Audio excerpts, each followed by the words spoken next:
Hi everyone. Today we're going to discuss about electrolysis.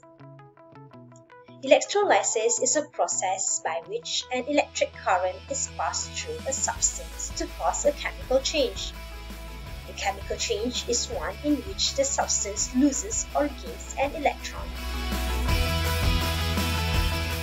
The process uses an apparatus consisting of positive and negative electrodes which are separated from each other in a solution. Electric current enters through the negatively charged electrode, or also known as cathode. Positively charged parts of the solution travel to the cathode, combine with the electrons, and are transformed into neutral molecules. The negative charged parts of the solution, meanwhile, travel to the positive electrode anode, give up electrons, and are transformed into neutral molecules. These are the diagram of electrolytic cell. The electrolytic cell composed of a battery and two electrodes.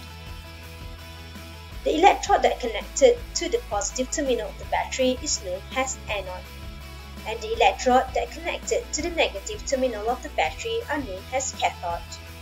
And these two electrodes are immersed in a chemical substance that also known as electrolyte. An electrolyte can be either a solution or a molten. Electrolysis of molten compounds. Let's look in depth of what is electrolysis of molten compounds.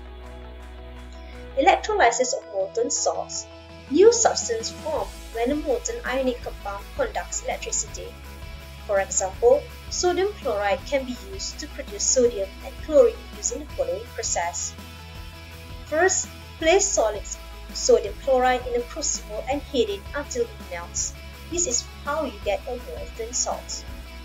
Insert two carbon electrodes into the molten electrolyte and pass a direct current between them. So you have two electrodes, which is cathode and anode, and a source of power or electricity, which is the battery, and you immerse them in the molten salt, which in this case is sodium chloride. Positively charged ion move to the negative electrode during electrolysis, which is the sodium plus ion will move towards the cathode. What happened in cathode is that the sodium plus ion will be reduced. Meanwhile, the negatively charged ions move to the positive electrode anode during the electrolysis. They lose electrons and are oxidized. Positively charged ions move to the negative electrode during electrolysis. They receive electrons and are reduced. Negatively charged ions, meanwhile, move to the positive electrode during electrolysis. They lose electrons and are oxidized. So what is a Hooke equation?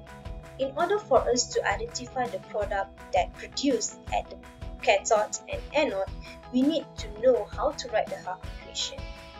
The reaction at each electrode are called Hooke equations. The Hooke equation are written so that the same number of electrons occur in the equation. As an example, at cathode, we have sodium metal produced at cathode. How does this sodium metal produce? The sodium ion will be reduced by accepting two electrons to produce sodium metal. Meanwhile, chloride ion, which is an anion, will move towards the anode and lose two electrons to form chlorine gas.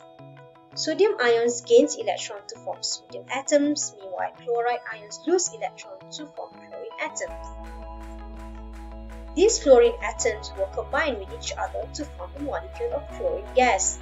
As we know, chlorine is a halogen and it is not stable by itself, and it is not stable as a monoatomic. Therefore, chlorine atoms will tend to form a bond, a covalent bond with each other to form a chlorine gas, which is a diatomic bond. Now, let's work this out and try a few examples of questions based on electrolysis of molten salt. In this question, we are going to discuss what the product produced at cathode and anode in the electrolytic cell of molten lead to bromide. These are the diagram of electrolytic cells of molten lead bromide. First question, write the half equation of the reaction in cathode and anode. Second question, identify the product formed at cathode and anode. Pause the video and try to answer. These are the half equations that occur in cathode, whereby the lead ion will receive 2 electrons and be reduced into lead metal.